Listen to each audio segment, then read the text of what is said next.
हरे कृष्णा। तो हम लोग स्वागत करेंगे इस महोत्सव प्रभु जी का। मेरे ख्याल से आप सब जानते ही होंगे।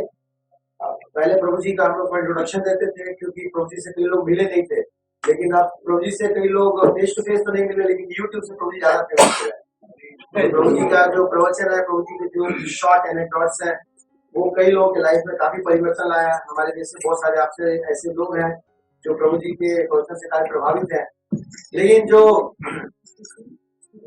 रियल नेक्टर है वो तो आपको इस महीने मिलेगा।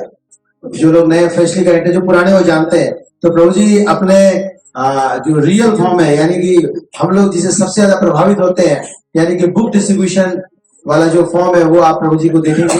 क्योंकि आज ऑफिशियली कार्तिक मंथ समाप्त हो रहा है और ऑफिशियली बुक डिस्ट्रीब्यूशन भी हम लोग आज से स्टार्ट कर रहे हैं। तो प्रभु जी आज यहाँ पे आए हुए हैं हम सबको मार्गदर्शन देने के लिए कि किस प्रकार से हम श्रील प्रभुपाद जी की इस मूवमेंट में एक इंस्ट्रूमेंट बन सकते हैं। तो हम सब आभार व्यक्त करेंगे, प्रभु जी इतने दूर से आए, टोली बेस। एक बार सब लोग हृदय से जोर से हरे कृष्ण महामंत्र बोल के स्वागत करें। हरे कृष्णा कृष्णा कृष्णा हरे हरे, हरे राम राम हरे हरे। अनुरोध है कृपया अपने फोन साइलेंट मोड पे रखें। जो सामने बैठे हैं प्लीज बार बार न उठें। अगर आपके मन में कोई भी सवाल हो, कुछ भी डाउट हो, कुछ अगर कहना हो, तो लास्ट में प्रभु जी आपको अगर मौका देंगे तो आप बोल सकते हैं। Thank you so much. Hare Krishna. ओम ज्ञानतिमिरन्धस्य ज्ञानाञ्जनशलाकया चक्षुरुन्मीलितं येन तस्मै श्रीगुरवे नमः। श्रीचैतन्यमनोभीष्टं स्थापितं येन भूतले स्वयं रूपः कदा मह्यं ददाति स्वपदान्तिकं। जय श्री कृष्ण चैतन्य प्रभु नित्यानंद श्री अद्वैत गदाधर शिवासादि गौर भक्तवृंद। हरे कृष्णा कृष्णा कृष्णा हरे हरे, हरे राम राम राम हरे हरे। ये चैतन्य चरितामृत का मध्य लीला है, अध्याय 22 है और श्लोक संख्या 113 है। वैसे तो ये श्लोक पद्म पुराण से है और श्री रूप गोस्वामी ने भी इसको भक्ति रसाम सिंधु में उद्धृत किया है। स्वर्तव्य सततम विष्णु विस्मर्तव्यो न जातु चित्, सर्वे विधे निषेधः स्फुर्यत्योरेव किंकरः। आप दोहरा सकते हैं अनुवाद मेरे साथ। कृष्ण ही भगवान विष्णु के उद्गम है, उनका सतत स्मरण करना चाहिए और किसी भी समय उन्हें भूलना नहीं चाहिए। शास्त्रों में उल्लिखित सारे नियम तथा निषेध इन्हीं दोनों नियमों के अधीन होते हैं, इन्हीं दोनों नियमों के अधीन होने चाहिए। तात्पर्य सुनिए श्रील प्रभुपाद। यह श्लोक पद्म पुराण से उद्धृत है। शास्त्रों में अनेक विधान और गुरु द्वारा दिए गए अनेक निर्देश हैं। ये सभी नियम मूल सिद्धांत कृष्ण का सदैव स्मरण तथा उनको ना भूलने के अधीन है। ऐसा तभी संभव है जब कोई हरे कृष्ण मंत्र का जप करता है। इसलिए मनुष्य को सदैव 24 घंटे हरे कृष्ण महामंत्र का दृढ़ता से जप करना चाहिए, भले उसके पास करने के लिए गुरु द्वारा निर्दिष्ट अन्य कार्य हो, किंतु सर्वप्रथम उसे जपमाला में गुरु द्वारा निर्दिष्ट जप करने चाहिए। हमने अपने कृष्ण भावना अमृत आंदोलन में नवदीक्षित के लिए कम से कम 16 माला का जप करने की संस्तुति की है। यह 16 माला का जप नितांत आवश्यक है। यदि कोई कृष्ण का स्मरण करना चाहता है और उन्हें भूलना नहीं चाहता, सारे विधानों में गुरु द्वारा दिया गया 16 माला जप करने का आदेश अति आवश्यक है। कोई चाहे पुस्तकें बेचे या आजीवन सदस्य बनवाने या कोई अन्य सेवा कार्य करे, इनमें से कोई भी कार्य सामान्य नहीं है। यह कार्य कृष्ण का स्मरण करने में प्रेरक बनते हैं। जब कोई संकीर्तन टोली में जाता है या पुस्तकें बेचता है तो उसे सहज ही स्मरण होता है कि वह कृष्ण की पुस्तकें बेचने जा रहा है। इस तरह वह कृष्ण का स्मरण करता है। जब कोई सदस्य बनाने जाता है तो वह कृष्ण के विषय में बातें करता है और इस तरह कृष्ण का स्मरण करता है। स्मर्तव्य सततम विष्णु विस्मर्तव्यो न जातु चित्। निष्कर्ष यही है कि मनुष्य को ऐसा कार्य करना चाहिए कि जिससे वह सदैव कृष्ण का स्मरण करे, वह ऐसे कार्य ना करने से दूर रहे जो कृष्ण को बुलाने वाले हों। कृष्ण भावनामृत के लिए 2 सिद्धांत आधारभूत है।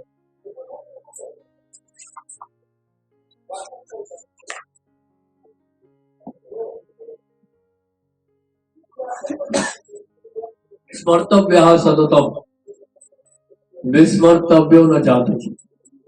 यानी हमेशा भगवान का स्मरण करना है और कभी भगवान को नहीं भूलना है। तो ये जितने भी नियम हैं इन दो नियमों के ऊपर आधारित है।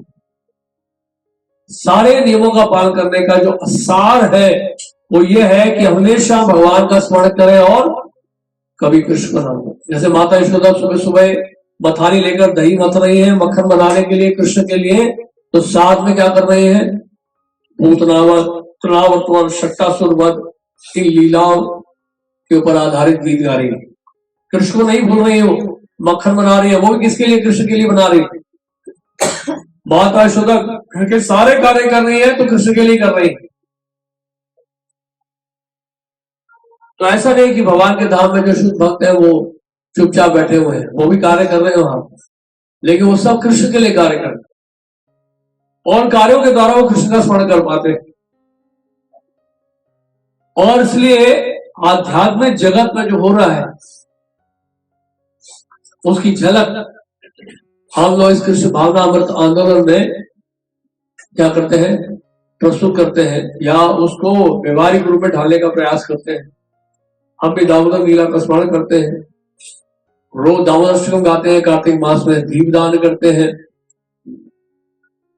और क्या बताया फिर इसमें प्रभुपाद जी ने, कोई भी सेवाएं हो, विग्रह की सेवा हो, प्रसाद का वितरण हो, मंदिर का मार्जन हो, ग्रंथों का वितरण हो, आरती करते हो, भगवान को वस्त्र पहनाते हो, उनका अभिषेक करते हो, उनका श्रृंगार करते हो, उनको भोग लगाते हो, भगवान के लिए मंदिर बनाते हैं, जगन्नाथ जी की रथ यात्रा करते हैं, कितनी सारी सेवाएं हैं। ये सारी सेवाएं किस लिए हैं, ताकि कृष्ण का स्मरण हो। यम यम वापि स्मरण भाव अंते काले च माम एव स्मरण कलेवरम। भगवान करे अंत काल में जो मेरा स्मरण करते हुए शरीर हो, तो क्या होता है, निश्चित रूप में भगवान की बात जाएगा। तो पूरे जीवन भर हम लोग अभ्यास कर रहे हैं ताकि अंत काल में भगवान का स्मरण कर सके, अंते नारायण स्मृति। और ये स्मरण होता कैसे है, अब ये प्रश्न उठता है, स्मरण का आधार क्या है। आप किसी का स्मरण कब करते हो, क्यों करते हो, किसी के बारे में क्यों सोचते हो, किसी के बारे में बार बार याद क्यों करते हो, याद होता रहता है आपको स्वाभाविक रूप से, किसी के बारे में सोचते रहते हो दिन रात, क्यों होता है बताइए। आसक्ति के कारण, आसक्ति ही कारण है स्मरण का। माता यशोदा का प्रेम, उनकी आसक्ति श्री कृष्ण से है, इसलिए बिना स्मरण के रह ही नहीं सकती हो। तो स्मरण जो है वास्तव में किया नहीं जाता है, स्मरण जो है होता है। और कैसे होता है, कलयुग में स्मरण कीर्तन प्रभावे हुए स्मरण। प्रभुपाद के गुरु महाराज श्रील भक्ति सिद्धांत सरस्वती ठाकुर कहते थे, उन्होंने एक वैष्णव के भजन में लिखा है कि कीर्तन के प्रभाव से कलयुग में स्मरण हो। कीर्तन के प्रभाव, कीर्तन में इतना प्रभाव है, इतनी शक्ति है कि आप मजबूर हो जाते हैं, कृष्ण का स्मरण होता ही होता है। ये उसका इम्पैक्ट है, कीर्तन का इम्पैक्ट है कि आप कृष्ण का स्मरण करना शुरू कर दें। तो ये संकीर्तन जो है या कीर्तन जो है आपको आसक्ति के स्तर पर लेके जाए। भगवान के नाम से आसक्ति, भगवान के रूप से आसक्ति, उनके गुणों से आसक्ति, उनकी लीलाओं से आसक्ति, तो स्मरण होना शुरू हो जाएगा। तो ग्रंथ लेके जा रहे हैं हम लोग, तो सबसे पहले क्या सोच रहे हैं, ग्रंथों को लेके जाएंगे, किसको देंगे, किससे बातचीत करें, ये तो भगवत गीता है, लोग क्या सोचेंगे मेरे बारे में। कई तरह की शंकाएं हैं, कई तरह का भय है, होता है कि नहीं होता है। मन मानता नहीं है, आप कन्विंस नहीं हो रहा है आपका मन कि भगवत गीता लेके आपको सड़क पे जाना पड़ेगा और नए लोगों को अप्रोच करना पड़ेगा जिनको आप कभी मिले नहीं जीवन भर, पहली बार उनको आप अप्रोच कर रहे हैं, पुस्तक लेके अनजान व्यक्ति के पास जा रहे हैं कि ये भगवत गीता लीजिए सर, प्लीज देखिए भगवत गीता देखिए, this is a book on yoga and meditation, बहुत लाभ होगा आपको इसको पढ़कर, भगवत गीता लीजिए प्लीज, खोल के तो देखिए। आप उसके हाथ में थमा देते हैं, हाथ में थमाना बहुत जरूरी है। भगवत गीता उसके हाथ में रखिए, वो शुद्ध करेगा, पवित्र करेगा वो ग्रंथ, स्पर्श मात्र से ही। तो भगवत गीता लेंगे, हाथ में देखेगा, अरे और उसके बाद आप फिर बोलना शुरू करते हैं विदाउट एनी पॉज, बिना रुकावट के आप बोलते रहते हैं और वो ग्रंथ देखता रहता है। आप बोलते रहते हैं, वो ग्रंथ देखता रहता है। आपके बोलने से और ग्रंथ को देखने से, ग्रंथ का स्पर्श करने से उसके हृदय में अगर परिवर्तन आ जाता है तो ग्रंथ खरीद होता है। और कई बार ऐसा होता है कि उसको लगता है कि मैंने तो सोचा भी नहीं था कि मैं ग्रंथ लूंगा, मेरी तो कोई इच्छा नहीं था, मैंने कैसे लिया, क्यों लिया, मुझे समझ में नहीं आया। तो कहने का मतलब है हमारा हर कार्य, हर क्रिया जो है वो इस तरह से हमें डालना अपने जीवन को कि हम कृष्ण का स्मरण कर पाए। देखिए क्या एक होता है प्रेशर कुकर। प्रेशर कुकर में चावल पकता है, चावल पकता है, प्रेशर कुकर में चावल पकता है ना। इसी तरह से हमारी जो कृष्ण भावना है वो भी एक सर्टन प्रेशर में पकती है। थोड़ा प्रेशर तो चाहिए शुरुआत में, नहीं तो पकेगा नहीं। इसलिए आपके हाथ में एक कार्टन थमा दिया जाता है जिसमें 32 भगवत गीता है कि आप जाइए, इसको लेके जाइए और लोगों तक पहुंचाइए ग्रंथों को। वेरी वेरी टफ, डिफिकल्ट है। आपका दिमाग काम करना शुरू कर देता है। अभी तक दिमाग की खिड़कियां सारी बंद थी, वो सारी खिड़कियां खुलने लगी और आप विचार कर रहे हो किसको दूं, कहां दूं। और मान लीजिए कमरा पूरा भरा हो कार्टन से, तो कैसा लगेगा, कैसी घबराहट होगी आपको। हमारे मंदिर में तो भरे रहते हैं ना, लाखों लाखों भगवत गीता गोडाउन में है। आप जाके देखिए तो दिल धड़कने लगता है। चारों तरफ कार्टन, ये किताबें निकलेंगी नहीं निकलेंगी, हम नहीं जानते हमारे ग्राहक कौन है। We don't know who are customers. और वो कस्टमर्स हमसे लेंगे नहीं लेंगे, जो पहले से कष्ट पा के मर रहे हैं वो कैसे लेंगे हमारे ग्रंथ। उनको कैसे पहुंचाएंगे हम लोग ये ग्रंथ, वो क्यों लेंगे, किस लिए लेंगे, उनको कैसे कन्विंस करेंगे। 2 साल कोरोना में बीत चुका है, बिजनेस से बहुत लॉस हो रहा है। लॉस नहीं भी है तो ये मौका है बोलने का कि बहुत लॉस हो रहा है, कैसे ले आपकी किताबें। हम पहले से ही पढ़ी है हमारे पास भगवत गीता, बहुत सारे बुक्स हमारे पास पहले से ही पढ़ी है। ये तो आप वृद्ध लोगों को दीजिए, हमारे जैसे यंग लोगों को क्यों भगवत गीता पकड़ा रहे हैं आप। कई सारी बातें। और भगवत गीता आप दे रहे हैं, हमारे घर में तो युद्ध हो जाएगा। ये महाभारत का एक भाग है। हमने सुना है कि भगवत गीता या महाभारत को घर में रखने से युद्ध हो जाता है। युद्ध तो पहले से ही छिड़ा हुआ है, उस युद्ध को आप एग्रीवेट कर रहे हो, उसको एक्सेलरेट कर रहे हो आप। उस युद्ध को आगे बढ़ाने में और सहायता करेगी भगवत गीता। लीजिए, लेकिन याद रखिएगा अगर भगवत गीता को रखते हुए युद्ध होगा तो ये मत भूलेगा कि पांडवों की विजय होगी। युद्ध तो होना ही है, लेकिन विजय किसकी होगी ये प्रश्न है। युद्ध होगा और युद्ध में कौन जीतेगा। जहां पर धनुर्धर अर्जुन है और योगेश्वर भगवान श्री कृष्ण है, वहां विजय है, वहां नीति है, वहां ऐश्वर्य है, वहां अलौकिक शक्ति है। संजय कह रहे हैं भगवत गीता के अंतिम श्लोक में, राइट। तो भगवत गीता को घर में रखने से युद्ध हो सकता है, लेकिन अगर आप पांडवों की तरफ से युद्ध करेंगे तो आपकी विजय होगी। और हो सकता है कि घर के सारे सदस्य जो है वो भी सब पांडव सेवक बन जाए उसी भगवत गीता को पढ़कर। तो ऐसा युद्ध तो होना अच्छा है जहां धर्म की स्थापना होती है। तो ऐसा युद्ध तो हम चाहते हैं कि हर घर में हो जाओ अगर धर्म की स्थापना हो रही है।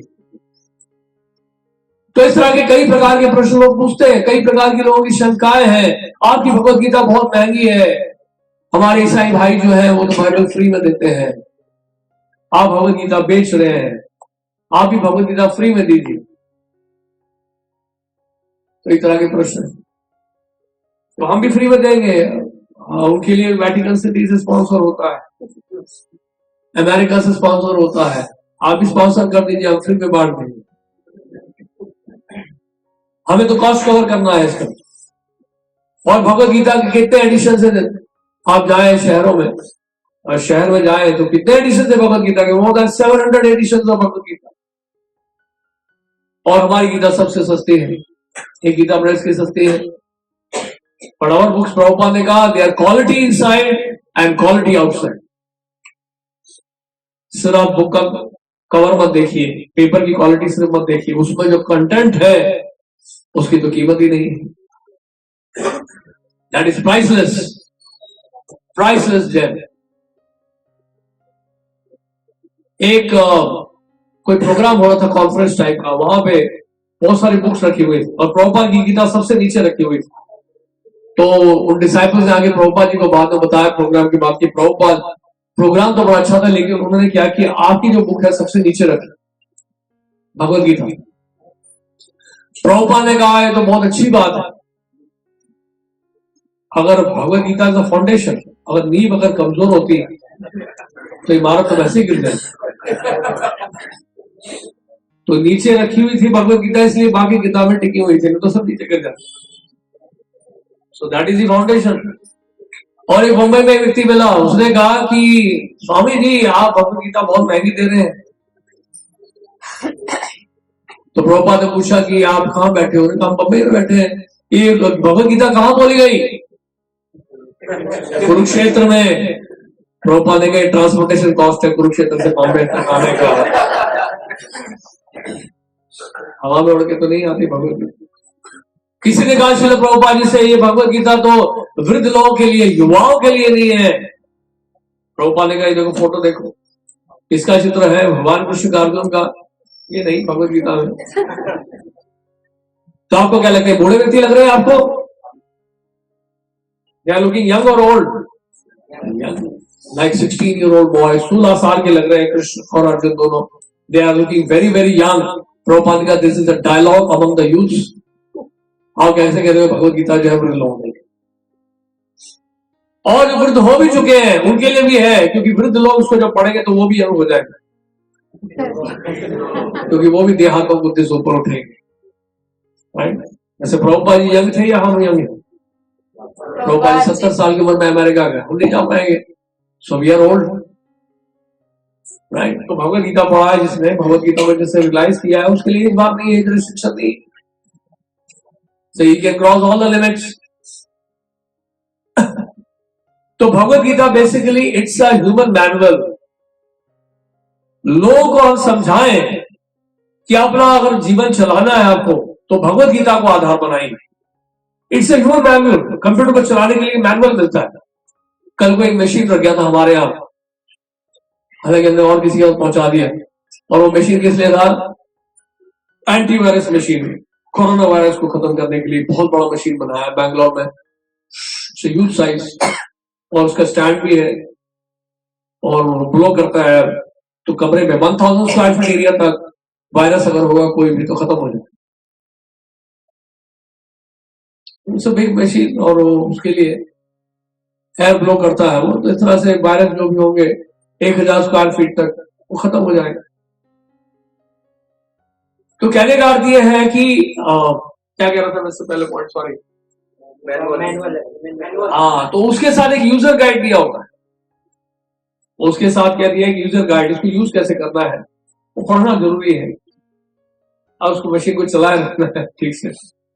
तो हर मशीन के साथ एक यूजर मैनुअल होता है। ह्यूमन मशीन के साथ भी एक मैनुअल है। Bhagavad Gita it's a manual, it's a human manual. और भगवान सिखा रहे हैं कि मनुष्य जीवन को कैसे जिया जाए। अगर आपने मनुष्य जीवन प्राप्त किया, how to run your life. तो ये जो बुक्स है, प्रभुपाद जी की जो बुक्स है, एक बार एक व्यक्ति था, ये घटना करोड़ बाग की है। शुरू के दिनों में जब हम जो यूथ फोरम में जाया करते थे, शुरू की घटना बना, तो जिनके पास हम जाते थे उन्होंने बताया कि उन्होंने कैसे आए कृष्णा कॉन्शियसनेस में। तो कह रहे थे मेरी बैटरी की फैक्ट्री थी। बैटरी जो होता है ना, ट्रक की बैटरी, बड़ी बड़ी बैटरी बनाती। तो उन्होंने कहा कि एक बार मैं गेटर क्लास गया, M119, जहां हम लोगों ने M119 गेटर क्लास, वहां टेबल था हमारा। तो वहां पे जब गया, वो किस लिए गए थे? उनका इंटेंशन अच्छा नहीं था। उनको बता रहे कि यहाँ फॉरेनर्स बहुत आते हैं, फॉरेनर्स लड़कियां बहुत आती हैं, तो उनको देखने के इंटेंशन से गए थे। और वो संडे का दिन था, और वहां जब पहुंचे, और इत्तेफाक से वो बुक मैराथन का भी समय था, बहुत लोग लगे हुए थे, प्लीज ले लीजिए। तो इनको भी किताब पकड़ाई। उन्होंने कहा ठीक है, ये प्रभु जो है साधु है, बेचारे लगे हुए हैं, पीछे पड़ गए हैं। 10 रुपए की किताब, उस समय 10 रुपए की छोटी बुक थी, वो ने खरीद लिया। खरीद के उन्होंने अपने फैक्ट्री में गए और वहां पे जो रैक था जिसमें बैटरीज रखी होती हैं उसमें रख दी। उसके 5-6 महीने के बाद बिजनेस में लॉस होने लगा। बिजनेस में इतना लॉस हुआ कि अब बिजनेस बंद करने का समय आ गया। सामान सारा निकालने लगे, जो बची कुछ बैटरी थी उसको भी निकाल रहे थे। तो फिर अब इनकी क्या आदत थी, रोज रात को ड्रिंक करके घर आते थे, रोज रात को ड्रिंक करके आते थे। अब बिजनेस भी ठप हो रहा है। अगले दिन जब गए, ऑफिस गए, फैक्ट्री में गए, वहां से उस रैक से वो बुक मिली जो 6 महीने पहले खरीदी थी उन्होंने। किताब उन्होंने खोली, उन्होंने कहा पैसे दिए, खोल के तो देखो है क्या, ये देखिए फायदा होता, पैसे देने ऐसे अगर आपने दिए तभी प्रभुपाद ने कहा never give my books free, क्योंकि फ्री देने से क्या है। प्रभुपाद जी एग्जांपल देते थे कि एक सेब बेचने वाली गई एक घर पे, नॉक किया, दरवाजा खोला कि क्या है, बोले सेब लेकर आई हूं, कितने का है, बोलते मुफ्त में दे रही हूँ। दरवाजा एकदम तुरंत बंद कर दिया, डर के पता नहीं सेब है या पता नहीं बॉम्बे क्या है, फ्री में क्यों दे रही है। तो फ्री में देने से लोग जो वैल्यू नहीं करते, लोग जो है उसका महत्व तो नहीं देते, तो इसलिए क्या चार्ज करना पड़ता है। तो क्या बता रहा था मैं, हाँ, तो फिर वो किताब खोली, किताब खोल के देखते जी इसमें है क्या। किताब खोल के जब पढ़ने लगे, प्रोपा लिख रहे हैं these books are like time bomb. ऐसे जब पढ़ा उन्होंने वो हिल गए, तो टाइम बॉम्ब एक करोड़ भी करेगा सर।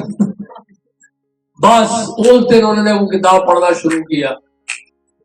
फ्रस्ट्रेटेड तो थे कि बिजनेस में लॉस भी हो गया और ड्रिंक करने की रोज आदत भी थी उनको। बोले चलो यार किताब पढ़ के देखते हैं क्या इसका कंटेंट, की टाइम बॉम्ब कैसे। बस एक के बाद एक किताब पढ़ते गए, उनका लाइफ ही चेंज।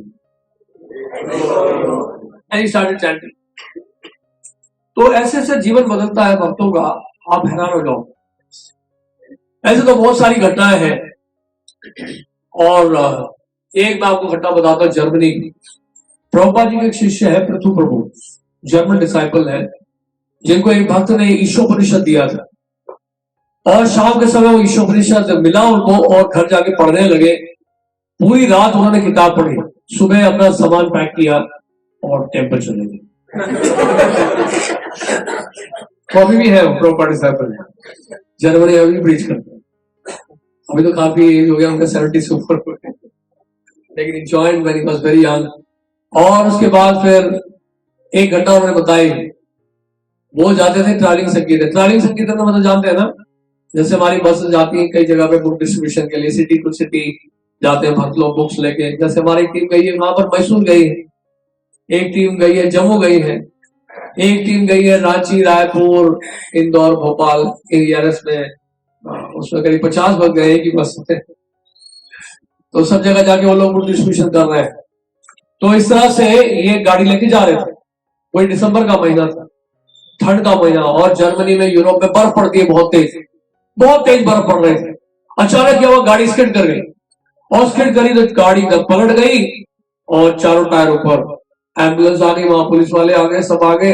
आसपास के जो लोग बिल्डिंग में छुपे हुए थे ठंड के कारण, सब निकल के बाहर, भीड़ इकट्ठी हो गई।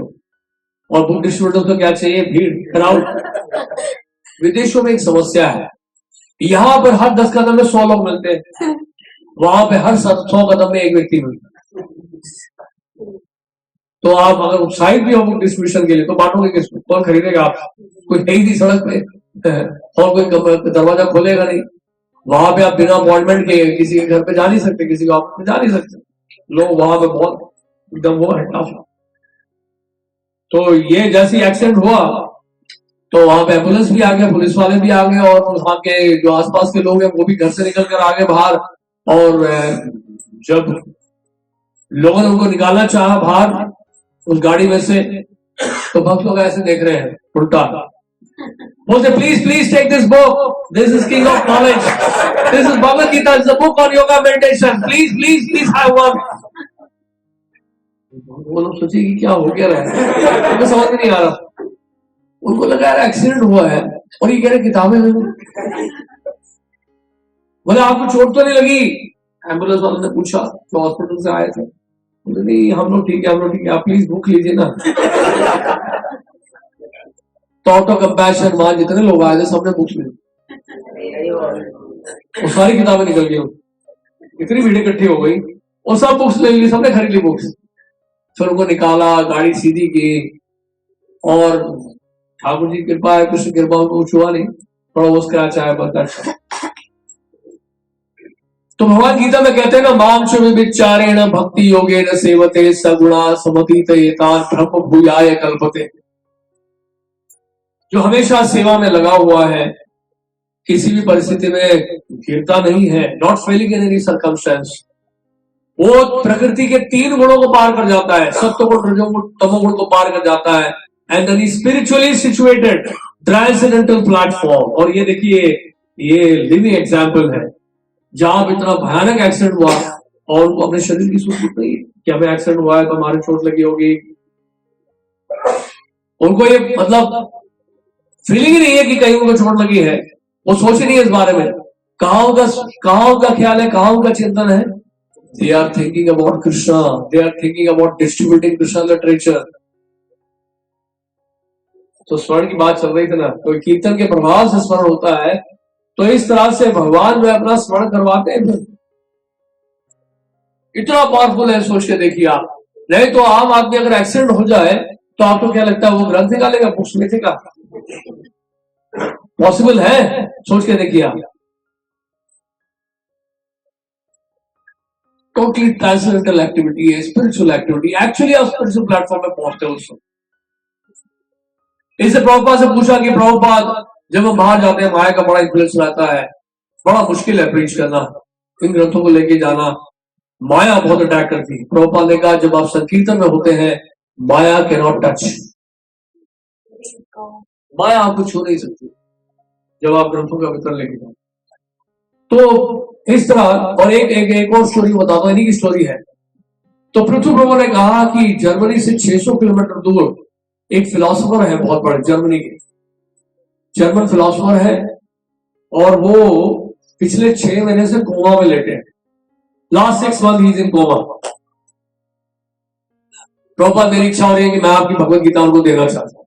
प्रभुपाद ने कहा ठीक है जाओ, और फिर वो भगवत गीता लेके पहुंचे, और वहां पे ग्राउंड फ्लोर में उनकी वाइफ खड़ी हुई थी। वाइफ ने कहा कि आप मिलकर करेंगे क्या? वो 6 महीने से कोमा में है, वो आपसे कुछ बात नहीं कर सकते हैं। तो प्रभुपाद ने कहा, वो पृथ्वी प्रभु ने कहा कि कोई दिक्कत नहीं है, मैं ऐसे ही भगवत गीता उनके हाथ में पकड़ाना चाहता हूँ। तो ठीक है आप ऊपर चले जाइए। वो गए ऊपर, और वो लेटा हुआ था कोमा में। कोमा मतलब प्रैक्टिकली डेड, कोई होश नहीं, कुछ नहीं, वो लेटा हुआ है, 6 महीने से ऐसे लेटा है। और फिर पृथ्वी ने जानते क्या किया? दोनों हाथ पकड़ा और उनके हाथ में भगवत गीता पकड़ा दी। ये असली घटना है, 1970s की घटना है, 500 साल पुरानी नहीं, 1970s की घटना है। 500 साल पहले भी एक घटना हुई थी ऐसी।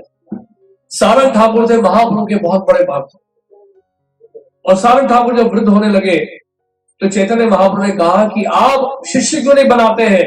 गोपीनाथ जी की आप सेवा कर रहे हैं, आप कैसे कर पाएंगे अकेले? तो उन्होंने कहा नहीं कोई दिक्कत नहीं है, नहीं आप शिष्य बनाइए, शिष्य बनाइए।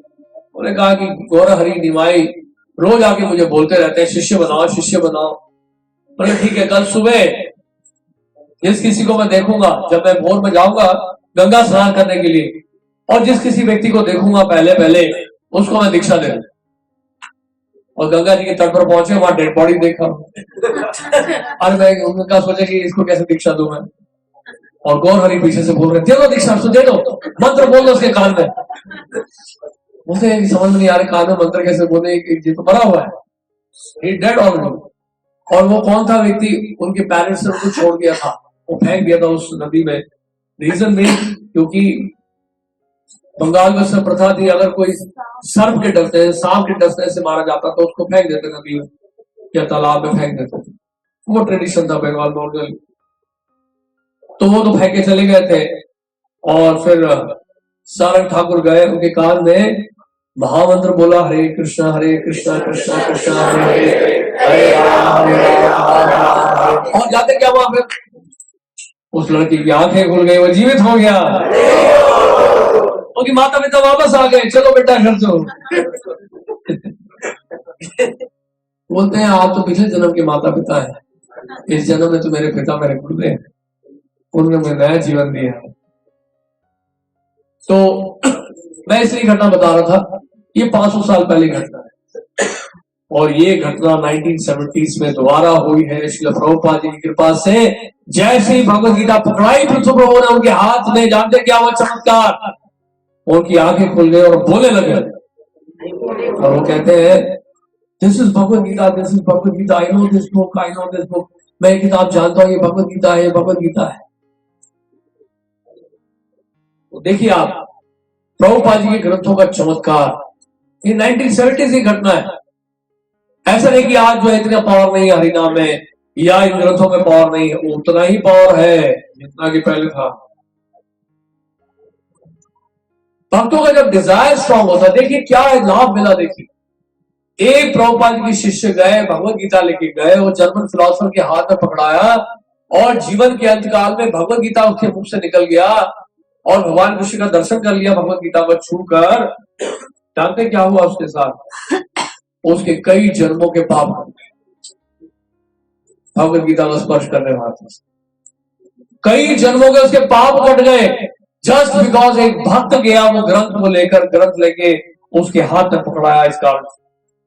अगर ये नहीं गए होते तो वो भगवत गीता उसके मुख से निकलता ही नहीं। तो भक्त तो खुद तो स्मरण करता ही है भगवान का, दूसरों की भी सहायता करते हैं भगवान का स्मरण करने में। जब आप प्रचार करने जाते हैं तो दूसरों को महामंत्र बुलवाते हैं, दूसरे आपको माथे में तिलक देते हैं, आपके माथे पर वैष्णव तिलक देखकर बोलते हैं अरे तो हरे कृष्णा वाले हैं। आपके हाथ में भगवत गीता को देखते हैं, भगवत गीता का उनका दर्शन होता है। ये सब करने मात्र से, दर्शन करने मात्र से, आपके मुख से हरिनाम सुनने मात्र से क्या होता है, उनके कितने पाप कर जाते। और भगवत गीता अगर ले ले, उसको पढ़ ले तो जीवन भी बदल जाएगा, लाइफ भी पूरा चेंज हो जाएगा। दामोदर लीला में आज अंतिम दिन है दामोदर लीला। तो जब माता यशोदा ने कृष्ण को बांध दिया और माता यशोदा कृष्ण को बांध कर चली गई और खल से बंधे रहे कृष्ण, उसके बाद जो है कृष्ण जो है उसके बाद उन्होंने देखा सामने अर्जुन वृक्ष, बड़े बड़े पेड़ थे अर्जुन वृक्ष जो शापित थे नारद जी के द्वारा, नलकुबर और मणिगिरी जो वृक्षों के रूप में नंद महाराज के घर के आंगन में खड़े थे, उनका उद्धार करने का समय आ गया था। नारद जी ने कहा कि द्वापर युग में भगवान कृष्ण जब आएंगे वही आपका उद्धार करेंगे। उखल को लेकर खींचते हुए उन वृक्षों के बीच में ले गए और वृक्षों के बीच में ले जाकर तो सटा दिया और वृक्षों को नीचे गिरा दिया और देव स्वरूप में वो प्रकट हुए। इस तरह से उनका उद्धार हुआ। और कुछ समय के बाद नंद महाराज जब वहां पे भागे भागे आए और देखा कि क्या हुआ, ये आवाज क्यों आई इतनी, पेड़ नीचे कैसे गिर गया। तो कृष्ण के सखा क्या बोल रहे हैं, ये कन्हैया ने गिरा दिया, उखल लेके पेड़ों के बीच में चला गया। ये कैसे संभव है, 3 साल का बालक इतने बड़े वृक्षों को कैसे गिरा सकता है। ये बच्चे ही पता नहीं क्या क्या बातें करते हैं, समझ नहीं पा रहे। वात्सल्य प्रेम ने कहा। तो पूर्वाचार्यों ने वहां पे टीका में लिखा है, क्या लिखा जानते हैं? पूर्वाचार्य टीका में लिखते हैं कि जब हम किसी को रिहा, भगवान कृष्ण ने और नलकुबर और मणिगिरी का उद्धार किया, उनको रिहा कर दिया वृक्ष की योनि से, तो यहां हम देखते हैं कि नंद महाराज ने भी आकर उनको रिहा कर दिया। उसी तरह से अगर एक बद्ध जीव भी प्रचार करता है, पूर्वाचार्य का टीका में लिखा है, एक बद्ध जीव भी अगर जाके प्रचार करता है और किसी को मुक्त करने का प्रयास करता है भगवत गीता देकर, हरे कृष्ण महामंत्र सुनाकर, तो ऐसे भक्त को जो प्रचार कर रहा है उसको भी भगवान रिहा कर देते या भगवान के भक्त रिहा कर देते। यानी कि जैसे ही आप प्रचार करने जाते हो भगवान आपके बारे में सोचना शुरू कर देते हैं कि इस भक्त को कैसे मैं रिहा करूं, ये मेरे लिए गया है बाहर प्रचार करने के लिए, मेरे ग्रंथ को बांटने के लिए गया है, मेरी वाणी को पहुंचाने के लिए आया जनमानस तक। अब मुझे सोचना पड़ेगा इसके बारे में कि कैसे इसको मुक्त करूं, कैसे इसके रिहा करूं इस माया के जाल से। तो भगवान आपके बारे में सोचना शुरू करते हैं। तो इतना लाभ है इस प्रचार का, सोच के देखिए आप। प्रभुपाद जी ने बड़ा संघर्ष किया है। प्रभुपाद जी जब राधा दामोदर मंदिर में थे, वहां प्रभुपाद जी के पास रहने की व्यवस्था कोई खास नहीं, इतनी सुविधा नहीं थी। वहां एक आप गए राधा दामोदर मंदिर में ना, वहां देखा होगा आपने प्रभुपाद जी का कमरा, और वहां पे एक 1960s का पंखा है, और वहां पे फर्श भी ठीक नहीं है, और प्रभुपाद जी जब रह रहे थे तो फर्श बिल्कुल ही खराब था। एक बल्ब जलती है छोटी सी लाइट, और प्रभुपाद और वो राधा दामोदर मंदिर ऐसा एरिया है कि ठंड के समय बहुत ठंड पड़ती है और गर्मी के समय बहुत गर्मी। तो ठंड का समय था, प्रभुपाद जी के गुरु भाई आए। प्रभुपाद जी के गुरु भाई ने कहा कि महाराज आप यहाँ जमीन पे क्यों लेटे हैं, फर्श पे पतली सी चटाई बिछा के लेटे हुए थे, आप पलंग क्यों नहीं बिछा लेते, गद्दा क्यों बिछा लेते हो, उसमें लेटिए ना आप, ठंडा है ना। जानते प्रभुपाद ने क्या उत्तर दिया? आप हैरान हो जाओ। प्रभुपाद ने कहा कि I am saving money to publish books, मैं धन बचा रहा हूं पुस्तकें छाप। ऐसी परिस्थिति थी उस समय कि प्रभुपाद जी के पास कुछ भी नहीं था, क्योंकि प्रभुपाद ने कहा कि मेरे गुरु महाराज ने कहा 1935 में राधा कुंड के तट में, जब भी आपको धन मिले आप पुस्तकें छापना। If you ever get money please print books. तो जैसे ही धन मिलता प्रभुपाद जी को थोड़ा सा भी भगवत दर्शन पत्रिका बेचकर थोड़ा बहुत जो पैसा कमाते, उसमें क्या कमाते उस मैगजीन में, उससे प्रभुपाद जो है क्या चाहते थे कि बुक पब्लिश हो। क्योंकि एक आम आदमी ने, जब प्रभुपाद गए कनॉट प्लेस में, एक व्यक्ति ने, आम आदमी ने कहा कि स्वामी जी आप भगवत दर्शन पत्रिका छाप रहे, लोग पढ़ के इसको डस्टबिन में डाल देंगे, आप पुस्तक लिखिए, पुस्तक कोई नहीं फेंकेगा। तब प्रभुपाद ने भागवतम का अनुवाद करना शुरू किया, श्रीमद् भागवतम का अनुवाद तब प्रभुपाद ने शुरू किया। रात को प्रभुपाद बैठते थे, तभी सही राधा दामोदर मंदिर में 12 साढ़े 12 बजे उठ के प्रभुपाद अनुवाद करना शुरू करते थे, और उनका ये पूरा जीवन भर चलता रहा। उसके बाद जब तक प्रभुपाद ने शरीर नहीं छोड़ा, इन ग्रंथों का अनुवाद करते रहे। और क्या पता था श्रील प्रभुपाद जी के ग्रंथ जो है आज विश्व की सभी अंतर्राष्ट्रीय भाषाओं में उपलब्ध होंगी। आज श्रीमद् भागवत उपलब्ध है उर्दू भाषा में, चाइनीज लैंग्वेज में, 80 से अधिक अंतर्राष्ट्रीय भाषाओं में श्रीमद् भगवद गीता उपलब्ध है। हर 7 सेकंड में प्रभुपाद जी की बुक्स वितरित हो रही है वर्ल्ड वाइड, एवरी 7 सेकंड्स। भक्ति विज्ञान बुक ट्रस्ट जो प्रभुपाद जी ने बनाया बुक पब्लिकेशन के लिए, it's a world's largest religious publisher of books, भक्ति विज्ञान बुक ट्रस्ट। और कहा प्रभुपाद ने बहुत सिंपल से तपस्या करके बड़े ऑस्टियर कंडीशन में इन ग्रंथों को लिखना शुरू किया। और हम क्या कर सकते हैं? हम इतना कर सकते हैं ग्रंथों को लोगों तक पहुंचाना। हमें रात को जागना नहीं है, ना हमें अनुवाद करना है, हमें सिर्फ ऑर्डर देना है कि प्रभु जी हमें इतनी किताबें चाहिए, और उस किताबों को लेकर लोगों तक पहुंचाना। सिंपल, कितना आसान कर दिया। उन दिनों टेक्नोलॉजी नहीं थी, आज से 500 साल पहले। नरोत्तम दास ठाकुर ने भी जो है एनुअल रिपोर्ट भेजा था जी गोस्वामी को, उन्होंने भी जो है ग्रंथों का वितरण किया था, और वो यही कह रहे थे हम दीनहीन लाचार क्या कर सकते हैं, हम और अधिक से अधिक ग्रंथ बांटना चाहते हैं, लेकिन कैसे करें? हमारे पास वो सुविधा नहीं है कि अधिक से अधिक ग्रंथ छाप सके। ग्रंथों को लिखना पड़ता था। अगर आपको भी कॉपी चाहिए भगवत गीता, तो एक बिठाएंगे अनुवाद करने वाला या लिखने वाला, संस्कृत जो अच्छा जानता है, लिखना जानता है, वो पूरा नकल करेगा, फिर आपको मिलेगा। तो कितना नकल करोगे, कितना बांटते रहोगे? Very very difficult. उसके बावजूद भी ये कई जो है तादाद में ग्रंथों का वितरण करते रहे। नरोत्तम दास ठाकुर, श्यामानंद प्रभु, श्रीनिवास आचार्य। तो आज पूरे विश्व भर में जो है ग्रंथों का वितरण चल रहा है। तो आप सब जुड़िए बुक डिस्ट्रीब्यूशन में। हम तो ये चाहते हैं ग्रंथों का वितरण आप लोग करिए। प्रभुपाद जी बहुत प्रसन्न होते हैं। अगर आप चाहते हैं कि आप प्रभुपाद जी के प्रिय बनना चाहते हैं, if you want to become dear to Srila Prabhupada, सबसे आसान तरीका है उनके ग्रंथों का वितरण करना। The easiest and the quickest way to please Srila Prabhupada. सबसे आसान था। तो इसलिए हम लोग जो है इतना जोर दे रहे हैं, क्योंकि प्रभुपाद जोर देते थे। प्रभुपाद इतना जोर दिया ग्रंथों के वितरण में, इसलिए हम लोग जोर दे रहे हैं, और कोई कारण नहीं। तो इस प्रकार श्रील प्रभुपाद जी के शिष्य लोग लगे रहे पूरे वर्ल्ड में बुक डिस्ट्रीब्यूशन के लिए। वर्ल्ड वाइड एक नया रेवोल्यूशन क्रिएट हो गया ग्रंथों का वितरण का। ऐसा कभी नहीं हुआ इतिहास में, भारत के इतिहास में, विश्व के इतिहास में ऐसा कभी नहीं हुआ कि ग्रंथों का वितरण इतनी बड़ी तादाद में हो रहा।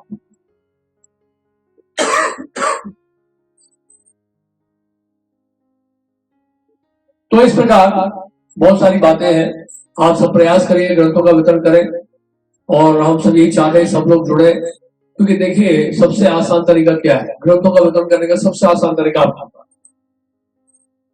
आप कम से कम इतना प्लेज कर लो कि मुझे आज इतने लोगों से मिलना है। सिंपल तरीका। एक तो प्लेज करते ही है कि मैं 100 गीता बांटूंगा, मैं 200 गीता बांटूंगा, ठीक है, वो प्लेजिंग अलग है। उसके अलावा आप ये प्लेज करिए कि आज के दिन मैं इतने लोगों से मिलूंगा और उनसे भगवत गीता के बारे में बात करूं। क्योंकि पॉपुलेशन की कमी तो है नहीं, तो इंडिया में पॉसिबल है। वेस्ट में आप ये बात बोलेंगे तो बड़ा ऑकवर्ड लगता है कि इतने लोगों से मिलूंगा, इतना कहां मिलूंगा, पता ही नहीं। यहां पे पता है कि हाँ 10 कदम में लोग हैं, so I will meet 20 people every day, और 20 लोगों से मैं भगवत गीता के बारे में चर्चा करूंगा। ये प्रैक्टिकल है नहीं? बताइए। एक एग्जाम्पल दे रहा हूं, 20 का 10 भी हो सकता है। ये प्रैक्टिकल है कि नहीं? वो प्रैक्टिकल। और दूसरी बात, अगर मुझे कॉन्फिडेंस नहीं है अकेले जाने में, अभी हेसिटेशन है, हिचकिचा रहा हूं, तो ऐसे भक्तों के साथ जाएं जो ग्रंथों का वितरण पहले कर चुके हैं, उनके साथ जाके हम एक्सपीरियंस लें। सिंपल तरीका। और दूसरी बात, बहुत सारे प्रश्नों पूछेंगे, हम उत्तर कैसे देंगे? इसका मतलब यह है कि डेली हमें भी थोड़ा सा भगवत गीता पढ़नी पड़ेगी। कहने का मतलब है, जब आप प्रचार करते हो तो आप मजबूर हो जाते हो पढ़ने के लिए। सामने वाला पूछेगा प्रभु जी भगवत गीता में कितने श्लोक हैं, तो आप कल से पता करोगे प्रभु जी एक्चुअली भगवत गीता में है कितने श्लोक। मैं आपको बताता हूँ स्टोरी। हमारे वृंदावन टेम्पल में वो बता रहे थे हिज होलिनेस प्रभुदानंद सरस्वती महाराज, वो पहले ट्रैवलिंग संकीर्तन में थे, तो एक नया भक्त उनके साथ गया था, ठीक है। तो वो लोग गए, तो एक व्यक्ति ने कहा भगवत गीता है? हाँ सब भगवत गीता दीदी। तो कहा भगवत गीता के कुछ श्लोक बताएंगे आप? तो ये कुछ श्लोक जानता ही नहीं था। तो इसने तुलसी महारानी का जो है, हाँ, यानी कानी च पापानि ब्रह्मत्यादि कानी च तानी तानी प्रणश्यन्ति प्रदक्षिण पदे पदे। क्या कोट किया ने भगवत गीता का श्लोक, मार दे दिया। और भगवत गीता लेके चला गया, उसने भगवत गीता पूरी पढ़ ली। पढ़ने के बाद जब वापस आया, एक दिन वृंदावन आया दर्शन करने के लिए, चलो भाई कृष्ण बलराम के दर्शन करने जाए, और उस भक्त से मिले जिसने मुझे भगवत गीता दी थी, लेकिन मुझे भगवत गीता में श्लोक मिल ही नहीं रहा है। पिछले 6 महीने से पढ़ रहा हूँ, वो श्लोक मदद ही नहीं आ रहा। 700 श्लोकों में तो है ही नहीं ना, तात्पर्य में कहीं प्रभुपाद ने दिया। तो आगे पूछा वहां पर, वहां के जो टेम्पल कमांडर थे, बोले ये भक्त मिले थे हमें और उन्होंने हमें भगवत गीता दी थी। तो अच्छा उन्हें बुलाए? हाँ हाँ बुला लीजिए। उन्होंने हमें बताया भगवत गीता में श्लोक है, मैं 6 महीने से पढ़ रहा हूँ, मुझे श्लोक मिल ही नहीं रहा। तो वो समझ गया वो नया भक्त कौन है। तो उनसे पूछा, महाराज ने पूछा भाई तुमने क्या बोला था? तो उन्होंने बताया कि महाराज मैंने ऐसे बोला था। आपने क्यों बोला, ऐसे झूठ क्यों बोला? तो फिर उन्होंने कहा कि आप कभी अभी कहीं मत जाओ, 6 महीने के लिए ही बैठो, 6 महीने पहले भगवत गीता पढ़ो तो बाहर जाएंगे, फिर यानी कहानी मत बोलना। तो इस तरह जो है फिर वो पढ़ने लगा। उसने देखा कि भाई बिना पढ़े तो काम चलेगा नहीं, लोग इस तरह के प्रश्न पूछेंगे तो मैं क्या उत्तर दूं। तो फिर डेली उसने पढ़ना शुरू। तो ये एक लाभ ये होता है, जब हम प्रचार करने जाते हैं तो स्वयं हम पढ़ने के लिए मजबूर हो जाते हैं, और लाभ हमें भी मिलता है फिर, है कि नहीं? हमें पता तो होना चाहिए भगवत गीता में कितने श्लोक हैं। भगवत गीता किसने बोली हमें तो पता होना चाहिए, भगवत गीता किसने सुनी ये तो पता होना चाहिए, भगवत गीता कहाँ बोली गई ये तो पता होना चाहिए। तो इस तरह से क्या है कि हम लोग पढ़ना शुरू करते हैं, तैयारी करना शुरू करते हैं। तो इसलिए हम लोग जो है इस प्रकार भगवत गीता का जब वितरण करते हैं तो बहुत सारे अनुभव होते हैं, बहुत सारे एक्सपीरियंसेस होते हैं, और कई बार प्रश्न ऐसे से पूछते हैं लोग और हम ऐसा उत्तर देते हैं कि हमें नहीं पता होता कि कैसे उत्तर दिया हमने, ये हमारे मुंह से निकला कैसे। ऐसे फॉर एग्जाम्पल एक बार क्या है कि भग गया ट्रेन में, उसने कहा कि प्रभु जी आपकी भगवत गीता है 100 रुपए की और गीता प्रेस की गीता मिलती 50 रुपए। तो ऐसा कोई बता रहा था, मतलब कहने का मतलब है वो 50% कम है आपके प्राइस से। तो उन्होंने कहा कि ये देखिए भगवत गीता है ना, ये देखो श्लोक है, ये अनुवाद है और ये तात्पर्य है। 50 रुपए हो गए अनुवाद के, 50 रुपए का तात्पर्य हो गया ना 100 रुपए। अब उसे सोचा भी नहीं था कि इस प्रश्न का ऐसा उत्तर दूंगा, तो उसे वो व्यक्ति कन्विंस होगा, उसे ले लिया। अमृतसर में मिले थे 2 लोग हमारे भक्त और वो पिए हुए थे। तो एक व्यक्ति को दिखाया, भगवत गीता ले लीजिए, भगवत गीता ले ली। और कितने की है? उन्होंने कहा कि 120 की है। उसने 120 थॉल करे। अच्छा ठीक है दे दो। उसके मित्र ने कहा आपने भगवत गीता ले ली, 500 साल पहले कौन सी प्रिंटिंग प्रेस था, कौन सी प्रिंटिंग की कंपनी थी, और कैसे पता कि भगवान कृष्ण ने अर्जुन को बोला 5000 साल पहले, किसने रिकॉर्ड किया, कौन सी कंपनी ने छापा किताब को? आप तो चुपचाप किताब ले लिए, बेवकूफ हो आप। कहा तुमने सोचा ही नहीं यार। और सुनो भैया इधर आओ, प्रभु पंडित जी वापस आओ, बेवकूफ बना रहे हो हमें। बताओ ये 5000 साल पहले कौन सी कंपनी थी जिसने छापी? किस कंपनी ने छापा बताओ? उन्होंने कहा कि आप क्यों हमें शर्मिंदा कर रहे हैं, लेकिन आपने पूछा तो मैं बता देता हूँ। यहाँ पे देखिए क्या लिखा है, बीबीटी लिखा है ना, भक्ति वेदांत बुक ट्रस्ट, ये हमारे पब्लिशर है। भगवान कृष्ण की वाणी सारी रिकॉर्ड की है उन्होंने। 5000 साल से चली आ रही है ये, और तभी तो ये भगवत गीता यथारूप है। तो वो मान गया फिर ये रिकॉर्डिंग का। तो ऐसे ऐसे उत्तर निकलते हैं। भक्त लोग जो है, भक्त लोग झूठ नहीं बोलना चाहते हैं, लेकिन क्या है उस समय सवाल होता है अगर भगवत गीता वो ले ले और पढ़ ले तो उसका भला है। देखिए भगवत गीता अगर भक्त लोग अगर मान लीजिए लगता भी झूठ बोल रहे तो उसका क्या भला, वो तो उस व्यक्ति का भला ही करना चाहते हैं ना। अगर मान लीजिए मरीज जो है बहुत ज्यादा दुखी है और बॉयल निकल गया, उसके फूल से निकल गए, और डॉक्टर कहते हैं कि काटना ही पड़ेगा, काटने से ही उसका इलाज होगा, ऑपरेट करना ही पड़ेगा और तभी उसका इलाज होगा, तो पेशेंट तैयार हो जाएगा कि नहीं? तो कई बार ऐसा होता है कि लोगों को अच्छा नहीं लगता है, लेकिन फिर भी हमें देना पड़ता है, क्योंकि हम जानते हैं उनके लिए अच्छा क्या है। उनको नहीं पता क्या अच्छा है, बच्चे को नहीं पता उसके लिए अच्छा क्या है, लेकिन दवाई कड़वी देनी पड़ती है। तो इसलिए कई बार ऐसा लगता है एक्सटर्नली कि झूठ नहीं है, सबसे बड़ा सच है, ये सबसे बड़ा सच है। अगर एक्चुअली आप उसका एटर्नली लाभ पहुंचा रहे हो, शाश्वत रूप से उसका लाभ पहुंचाने वाले हो, तो ये this is the highest truth है कि नहीं? तो इस तरह से बहुत सारी करता है। तो इस तरह भक्त लोग जो है बड़े चतुर होते हैं आंसर करने में, और ऐसा उनको लगता है कि भगवान कृष्ण ही को प्रेरित कर रहे हैं। Krishna is inspiring to speak, Krishna is inspiring, और भगवान कृष्ण प्रेरणा दे रहे हैं कि हाँ ये आंसर दो। उनके हृदय से निकलता आंसर, वो सोचते हैं आंसर दिया कैसे, ये कैसे निकला मेरे मुंह से, कैसे निकला। जैसे फॉर एग्जाम्पल स्टॉप लाइट में एक बार भक्त बांट रहे बुक डिस्कशन कर रहे, तो एक व्यक्ति आया, मैं काफी ऊपर चला गया हूं, मैं काफी ऊपर चला गया हूं, मैं काफी ऊपर चला गया हूं, तो मुझे ये सब पढ़ने की जरूरत नहीं है ना, मैं बहुत ऊपर चला गया। ऐसे कुछ बोला उसने। तो बोले कि अगर आप बहुत ऊपर चले गए, आपके लिए सबसे बढ़िया किताब मैं आपको देना चाहता हूँ, उस किताब का नाम है कमिंग बैक।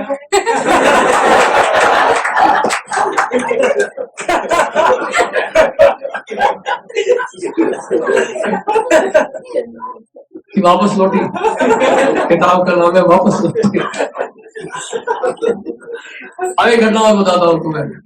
हमारे मंदिर में आई थी फैमिली, और वो फैमिली आई तो फिर उसमें उस केस में वो किताब के पैसे वापस ले लिए थे। लेकिन कई बार क्या होता है, इस प्रकार निराशा का भी सामना करना पड़ता है, हर बार वो अच्छा नहीं होता है।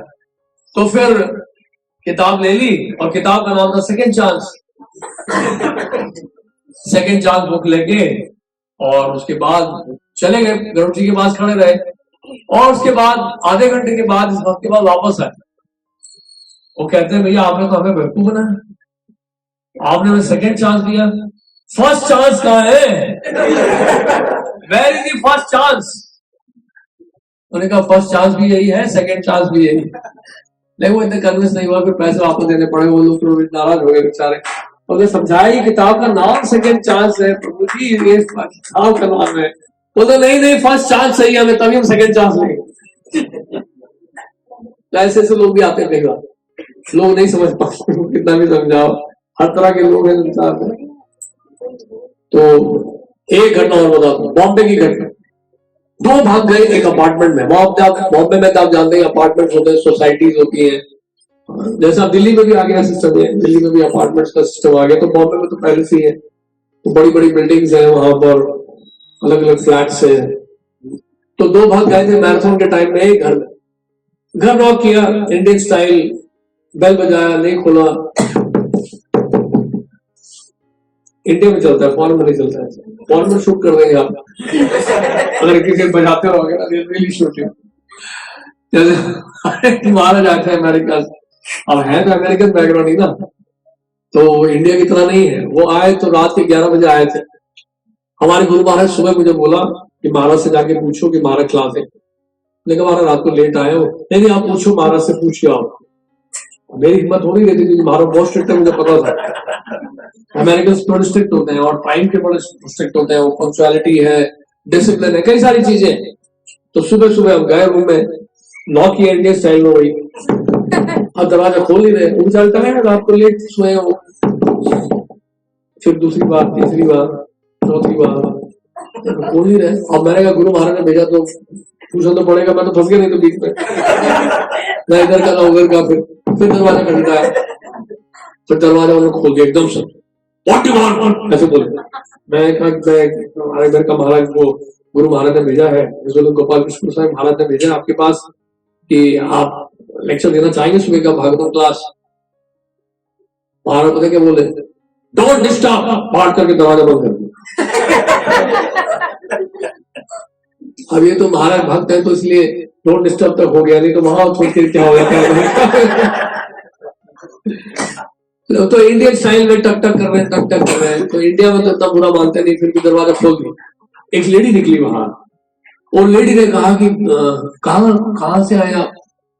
वो दुखी लग रही थी बहुत। हाथ में भगवत गीता पढ़ा, भगवत गीता पढ़ी, दूसरा अध्याय 13वां श्लोक, देहिनो स्वेन यथा देहे कौमारम यौवनम जरा तथा देहांतर प्राप्ति धीरे तत्र न भूयति, बाल्यावस्था से युवावस्था तक और फिर वृद्धावस्था तक पर शरीर का परिवर्तन होता है। इस तरह से आत्मा जो है दूसरे शरीर में प्रवेश करती है, और धीर व्यक्ति जो है कभी मोहित नहीं होता है।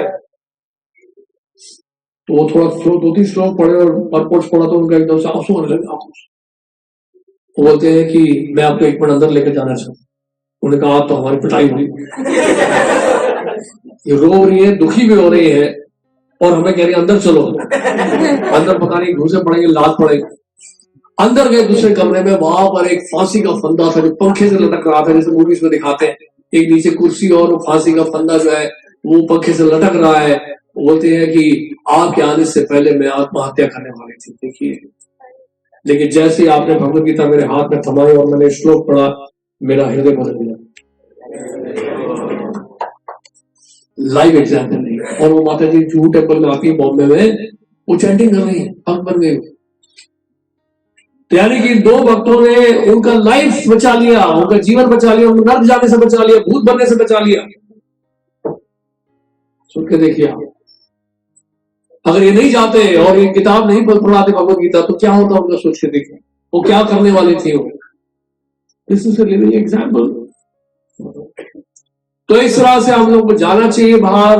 देखिए क्या है कि इस उम्र में, यंग एज में, अगर भगवान की प्रसन्नता के लिए थोड़ा तपस्या कर लेंगे तो फिर वृद्धावस्था में आप भगवत कृपा मिलेगी, कृष्ण कृपा मिलेगी, तब हम भगवान का स्मरण कर पाएंगे। भगवान देखते रहे जीवन भर इस भक्त ने मेरी सेवा की है, मेरे लिए प्रचार किया है, अब मेरी जिम्मेदारी बढ़ती है कि जीवन काल में मैं इसको अपना स्मरण कराऊं। भगवान अपने आप को, भगवान जो है बहुत कृतज्ञ महसूस करते हैं। He feels very very indebted, अपने भक्तों के लिए बहुत कृतज्ञ महसूस करते हैं कि इस भक्त ने मेरे लिए इतना किया, इतना प्रचार किया, क्योंकि भगवान जो है आपकी छोटी सी सेवा को बहुत बड़ा ले लेते हैं, बहुत बड़ा। आपने इतनी सी सेवा की होगी और उतना बड़ा ले लेते, वो भूलते नहीं है, फिर आपको भूलेंगे नहीं कभी। तो इन ग्रंथों को लेके जाना है हमें और लोगों तक पहुंचाना है, और इसका कोई हार्ड एंड फास्ट रूल नहीं, कोई ऐसी टेक्निक करके कुछ नहीं है। सिंपल सी बात है। ग्रंथों के वितरण का सबसे हाईएस्ट प्रिंसिपल क्या है? अगर आप चाहते हैं, प्रभुपाद से पूछा था भागते हैं लॉस एंजलिस में कि Prabhupada how we can increase book distribution, पुस्तक वितरण कैसे हम बढ़ाएं और अधिक से अधिक कैसे वितरण करें। प्रभुपाद ने कहा एक जगह बैठ के, तुलसी महारानी के पास बैठ के, एक जगह बैठ के 16 माला का जप करो, बिना किसी रुकावट के आप अधिक से अधिक ग्रंथों का वितरण कर पाओ। सारा पावर जो है वो चैंटिंग में, चैंटिंग से सब कुछ होता है। प्रभुपाद तात्पर्य में लिख रहे हैं कि 16 माला का जब कम से कम आवश्यक है कृष्ण का स्मरण करने का। तो जब चैंटिंग करेंगे आप, आपके अंदर वो प्योरिटी होगी कि जैसे ही आप बोलेंगे लोग आपको सुनेंगे। देखिए क्या एनर्जी फ्लो करनी चाहिए ना। जब तक आपकी एनर्जी दूसरे तक फ्लो नहीं करेंगे तो दूसरा व्यक्ति क्यों बदलेगा? ध्रुव महाराज एक ही खड़े हुए, एक ही जगह तपस्या कर रहे थे, पूरे ब्रह्मांड उनकी चेतना फैल गई। आज 16 माला करके निकलते हैं बाहर, आपके चेहरे में खुशी को देखकर, चेहरे में तेज को देखकर, चेहरे में उत्साह देखकर लोग बदलते हैं। प्रभुपाद जी ने से कहा कि मेरे भक्तों के उत्साह से ग्रंथों का वितरण होता है, कोई टेक्निक से नहीं। अगर आपके चेहरे में 12 बजे होंगे, चेहरा आपका सड़े हुए टमाटर की तरह मुरझाया हुआ होगा, ऐसा लगेगा कि आप दुखी है, हताश है, तभी भगवत गीता लेके बाहर निकले हैं, या कोई घर की ही गीता बेचने के लिए निकले हैं, तो लोग शक करेंगे शायद कमीशन के लिए आ रहे हैं बाहर। जब आपके चेहरे पे खुशी नहीं होगी, चेहरे पर आनंद नहीं होगा, तो लोग नेचुरली जो है कन्विंस नहीं होंगे। लोग सोचेंगे कुछ गड़बड़ है, ये व्यक्ति इतना दुखी होकर क्यों गीता दे रहा है? आपके घर में झगड़ा हुआ था क्या आपके पास एक ही भगवत गीता है? कितना कमीशन देते हैं हम? कितना कमीशन देता है आपको इसको? तो इस तरह से लोग सोचेंगे आपके बारे में। अगर हमारे पास उत्साह नहीं होगा, एंथुसियाज्म नहीं होगा, इसलिए हमें कभी एक भगवत गीता नहीं लेके जानी चाहिए। बहुत सारी बुक्स होनी चाहिए हमारे पास, कम से कम 5, 6, 7, 8 बुक्स होनी चाहिए। बैग होना चाहिए जिसमें बहुत सारी बुक्स हैं, तो लगेगा कि आप एक प्रमाणिक संस्था को रिप्रेजेंट कर रहे हैं। ये सबसे इंपॉर्टेंट। और दूसरी बात क्या है कि हमेशा कभी भी कम नहीं सोचना। We should always think big. Prabhupada ने कहा अगर शिकार ही करना है अगर आपको, तो गैंडे का शिकार करो। गैंडे का शिकार जब आप करोगे तो गैंडा अगर मार दिया तो वाह तो होगी कि गैंडे को मारा। आसान नहीं गैंडे को मारना। और अगर नहीं मार पाए तो शिकार तो गैंडे का किया था ना, इतना आसान थोड़ा है। तो दोनों ही केस में आपका ग्लोरिफिकेशन, यानी कि आप 100 के लिए ट्राई करोगे तो 10 तक पहुंचोगे, 10 के लिए ट्राई करोगे 1 के लिए पहुंचोगे। अब बोले 1 ही बांटूंगा तो 0 भी नहीं होगा। देखिए थॉट प्रोसेस को एक्टिवेट करना होगा, थॉट प्रोसेस को एक्टिवेट करना होगा। एक अच्छा बिजनेसमैन बाहर की दुनिया में रिस्क लेता है, इन्वेस्टमेंट करता है, तो हम लोग भी इन्वेस्ट करते हैं। तो आपको बता दो सन 2005 की घटना, जब पहली बार हमने 1 या 1.5 लाख भगवत गीता मंगवाई थी, शायद 1.5 लाख मंगवाई होगी, और हम सोच रहे थे कि बहुत ज्यादा मंगवा ली, वो निकल गई। और अगले साल फिर 2 लाख मंगवाया, वो भी निकल गई। और हर बार क्या होता है हमें नहीं पता होता कि किसको देंगे हम, कौन हमसे भगवत गीता लेगा, हमें पता ही नहीं। और हम मंगवा लेते 3 लाख 4 लाख ऑर्डर। और हमारा भक्ति प्रधान बुक ट्रस्ट बॉम्बे में बहुत स्ट्रिक्ट है, ये पैसा क्यों वापस देंगे यार। एक्चुअली उन लोग अपना कॉस्ट कवर करना है ना, तो आपने बुक के लिए ऑर्डर कर दिया, we have to return the money by 15 January, और हमें नहीं पता होगा वो पैसा कहां से आएगा, बिल्कुल नहीं पता होता। लेकिन समर अगर क्योंकि कृष्ण हमारे साथ में है तो इसलिए कोई भी कार्य असंभव नहीं। मैं आपको सच बताऊं, मैं आपको 2-3 घटना बताता हूं, आप हैरान हो जाओगे। हम पहली बार गए थे बिजनेसमैन के पास, कंस्ट्रक्शन कंपनी, हालांकि उनका बिजनेस अभी अच्छा नहीं चल रहा है, लेकिन वो कई वर्षों तक हर साल 10,000 की 10 स्पॉन्सर, कई वर्षों तक। अभी तो बेचारे बहुत बिजनेस बहुत डाउन हो गया कोरोना के बाद, लेकिन शुरू में उनका बिजनेस बहुत अच्छा हुआ करता था। पहली बार हम जब गए थे उनके पास, एरोप्लेन का ऑफिस था, जीवन में पहली बार मिले लाइफ में, आप मानोगे नहीं। और उनसे मिले हम लोग और उनसे बातचीत की, और जानते उन्होंने कितना किया, आप हैरान हो जाओ। He sponsored 25,000 Bhagavad in first meeting।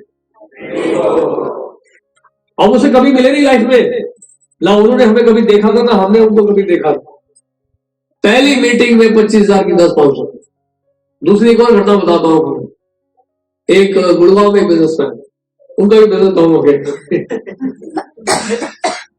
तो वो बड़े से बिल्डिंग में छोटे से फ्लैट में आ गया, लेकिन वो जब उससे बात की तो मालूम नहीं आपको, टेम्पल आ गए खुद, पूरे टेम्पल का दर्शन किया, उनसे ही लाइफ में पहली बार मिले थे। He also sponsored 25,000।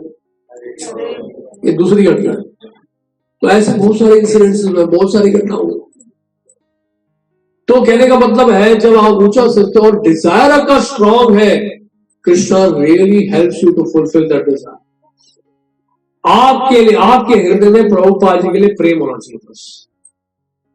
अगर प्रभुपाद जी के लिए प्रेम है तो कोई भी कार्य असंभव नहीं, nothing is impossible. Prabhupada ji चमत्कार करते हैं, जैसे कि प्रभुपाद जब अमेरिका में थे तो कृष्णा बुक पहली बार पब्लिश कर रहे थे, 1969-70 की बात है। तो प्रभुपाद को पता चला कि जापान में प्रिंटिंग का कॉस्ट कम होता है अमेरिका के मुकाबले, वहां पे छपाई का दाम कम है। तो प्रभुपाद ने कहा हम जापान में छपाएंगे कृष्णा बुक। एक डाई निपन कंपनी थी, ठीक है, और प्रभुपाद वहां गए जापान में, वहां के मैनेजर से बात किया और प्रभुपाद वापस आ गए। एग्री किया उन्होंने कि सारी किताबें $14,000 में छाप दें। वापस जब आए तो उनके डिसाइपल थे ब्रह्मानंद स्वामी, उन्होंने कहा कि प्रभुपाद आप जानते हैं, एक बात मैं बताना आपको भूल गया, जब आप वहां से मिलकर आए तो वो जापानीज जो मैनेजर्स थे उस कंपनी के, उन्होंने हमें बताया कि हमने पूरे जीवन भर इस कंपनी ने कभी किसी को इतना डिस्काउंट नहीं दिया। आपके जो स्वामी जी आए थे ना, उनके सामने तब कुछ बोल नहीं पाए। तो ये प्रभुपाद जी की प्योरिटी वहां का, प्रभुपाद जी किसी को दर्शन दे दें, प्रभुपाद जी किसी के सामने चले जाए, वो व्यक्ति बना ही नहीं कर सकता है। तो इतनी पोटेंसी चले प्रभुपाद के पास। तो प्रभुपाद कितना स्ट्रगल किए इन ग्रंथों को छापने के लिए, और इस तरह से कृष्णा बुक छपी, जिसमें जॉर्ज हैरिसन ने भी $19,000 दिया था इस पुस्तक को छापने में, 1969 की बात। तो इसलिए हम लोग जो है अपना एफर्ट डालें, और आप सब प्लीज प्रयास करिए ग्रंथों का वितरण करने के लिए। हम लोग हो सकता है कि हम इतने बड़े प्रीचर ना हो, इतने बड़े डिस्ट्रीब्यूटर ना हो, लेकिन आपका जो है छोटा सा छोटा कॉन्ट्रीब्यूशन गिलहरी की तरह वो भगवान राम को बहुत प्रिय होगा। आप ये मत सोचिए कि हनुमान जी की तरह मैं नहीं कर सकता हूं तो कोई बात नहीं, आप गिलहरी की तरह सेवा करेंगे। भगवान हर सेवा को स्वीकार करते हैं, लेकिन अपनी क्षमता के अनुसार नहीं करता है। आप समझ रहे हैं, जैसे कई बार लोग जो है 56 भोग लगा सकते हैं, तो अगर वो ₹100 का बूंदी का लगाए भोग, तो दैट इज नॉट जस्टिफाइड। फिर वो गिलहरी वाला काम नहीं, वो हनुमान जी वाला काम भी नहीं, वो तो कुछ है ही नहीं। हमें अपनी क्षमता के अनुसार कार्य करना है। कहने का मतलब यह है कि हम अपना एफर्ट पूरा डाल रहे हैं, और सही माने बताएं, आप नहीं जानते कि आपका कितना क्या कैपेसिटी, कोई नहीं जानता वैसे।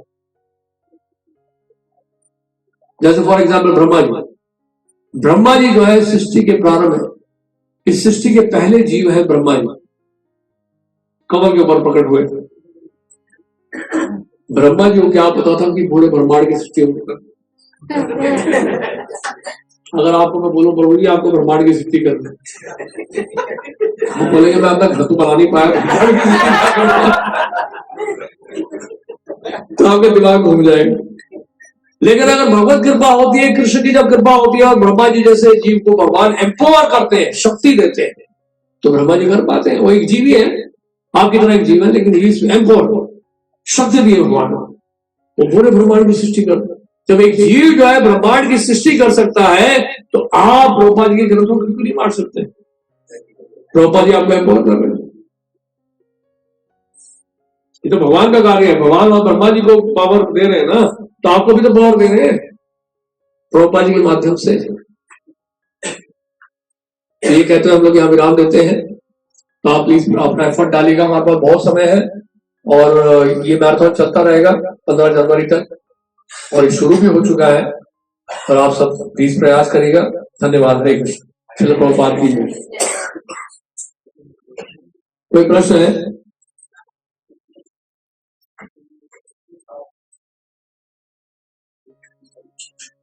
बोलिए।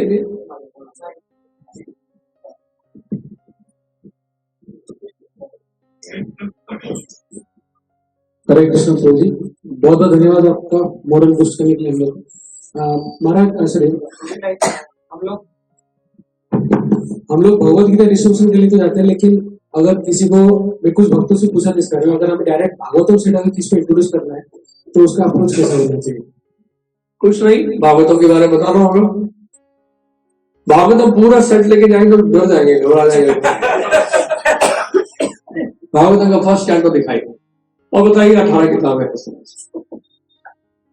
एक साथ दिखा देंगे ना, 18 किताबें। लोग बोलेंगे इतनी सारी किताबें, हमने तो अपनी किताबें तक पढ़ेंगे स्कूल में। 18 बुक्स, फर्स्ट कैंटो भागवतम। बोलिए इस तरह के 18 किताबें भागवतम पकड़ाइए उनको।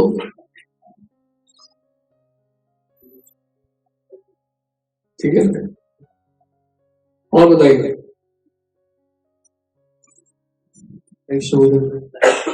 बहुत सारी बुक्स हैं गोवा जी की, और हम लोग पढ़ नहीं पाते हैं, और फिर कुछ डिवोटीज होते हैं जो पुस्तक कवर देख करके पसंद आती है और हमने पढ़ी है, पर पूछते इसमें क्या है, इस टाइम क्या करें? तो फिर घर जाके पढ़ना चाहिए उनका।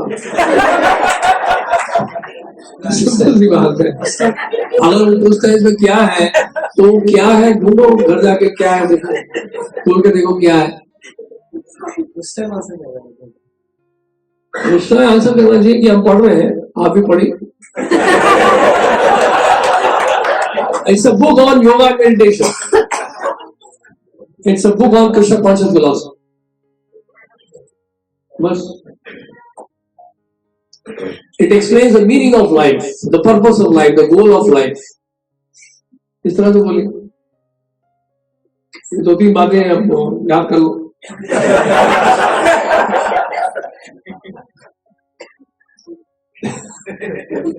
कोई दूसरा बुक दे दिया तो फिर उसी को रिपीट करेंगे। हाँ, ये भी बुक वैसे ही है, पर डिटेल है। उसमें थोड़ा सा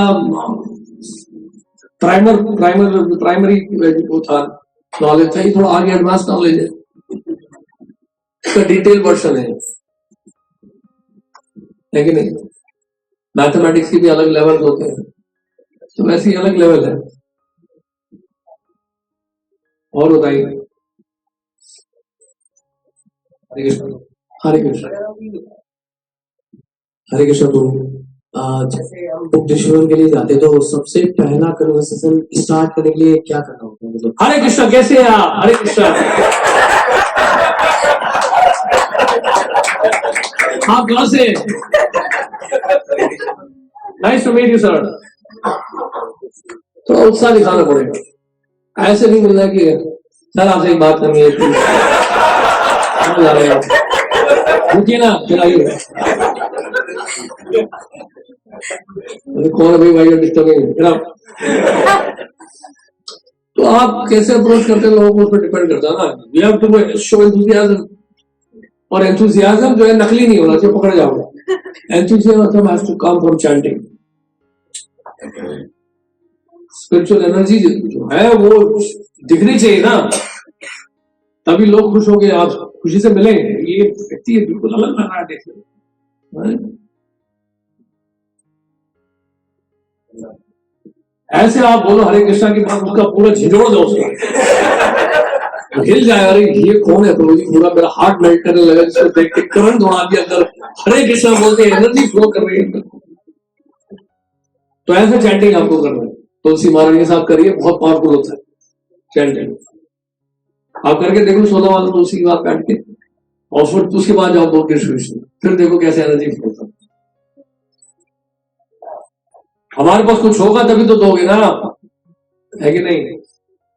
अगर हमारी बाल्टी खाली है तो बांटोगे क्या? हम खोखले अंदर से है तो क्या दोगे लोग? हमारे पास कुछ होना चाहिए ना, सब्सटेंस होना चाहिए।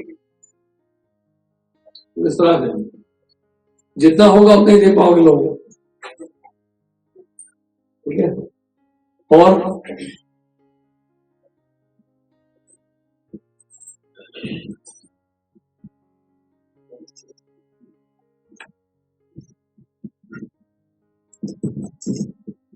हरे कृष्ण भक्त प्रणाम।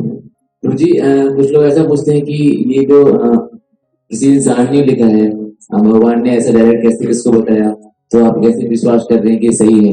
ये तो इंसान ने कुछ भी लिख दिया है, ऐसे तो हम विश्वास नहीं कर सकते, तो कैसे, तो प्रैक्टिकली कैसे उनको बता सकते हैं कि ये ऑथेंटिक है? ऐसे तो किसी में विश्वास नहीं करते थे, तो स्कूल क्यों गया? आप इतने साल पढ़ाई क्यों की? तो बहुत समय बर्बाद किया, 12 साल बेकार कर दिया, क्यों विश्वास किया? उस समय तो चले गए, आप स्कूल चले गए, कॉलेज भी चले गए, सब जगह चले गए, तो उसमें तो अपना जो है विश्वास टिका लिया समारोह। और जो भगवत गीता की बात आई तो ये किसने लिखा है, ये तो लगता है किसी ने लिख दिया। तो फेथ तो अप्लाई करना पड़ता है ना, फेथ अप्लाई करना पड़ता है, ये जान कर कि जो है सोर्स, जो नॉलेज है, जहां से नॉलेज डिसेंड कर रहा है, वो ऑथेंटिक है कि नहीं, बस इतना पता करना आपको। फेथ फिर अप्लाई करके देखिए, उसके बाद फेथ अप्लाई करना पड़ेगा। आप जब एग्जाम्पल जैसे रेलवे स्टेशन जा रहे हो, रेलवे स्टेशन में जाते हो तो आप किसी से पूछ सकते हो राजधानी कौन से प्लेटफॉर्म से जा रही है, और दूसरा तरीका जो क्या तरीका होता है, एक्चुअल तरीका क्या है, आप रेलवे काउंटर, इंक्वायरी काउंटर वहां से पूछो, या फिर वो रेलवे अनाउंसमेंट होता है उसको सुनो, उसके डायरेक्शन पे फिर आप चलो, वो ऑथेंटिक होता है वो, राइट? तो उसमें फेथ अप्लाई करना पड़ेगा ना। अगर एक लेडी अनाउंस कर रही है स्पीकर में रेलवे स्टेशन में, राजधानी एक्सप्रेस प्लेटफॉर्म नंबर 1 से जाएगी, यात्रियों से प्रार्थना है, तो वो बोलती है, नहीं लेडी बोलती है, तो सामान लेके आप तुरंत पहुंच जाते हैं प्लेटफॉर्म नंबर 1, किसी से पूछते भी नहीं। फेथ आपने अप्लाई किया ना इन्फॉर्मेशन लेते ही, लेकिन इन्फॉर्मेशन कहां से लिया आपने? राइट सोर्स से लिया। इसी तरह से भगवत गीता को राइट सोर्स से लेना है और उसको अप्लाई करके देखना है। फिर और अप्लाई नहीं करोगे तो कैसे पता चलेगा वो सही है गलत है? आपके हाथ में दवाई दे दूं मैं, अब दवाई खाओगे नहीं तो पता नहीं चलेगा इफेक्टिव है कि नहीं। तो डॉक्टर ने दवाई दी है, कैसे मालूम ये दवाई सही है कि नहीं? पहले मुझे प्रूव करो ये दवाई सही है कि नहीं, चलो लैब में चलते हैं, रिसर्च करते हैं, पागल होते हैं लोग।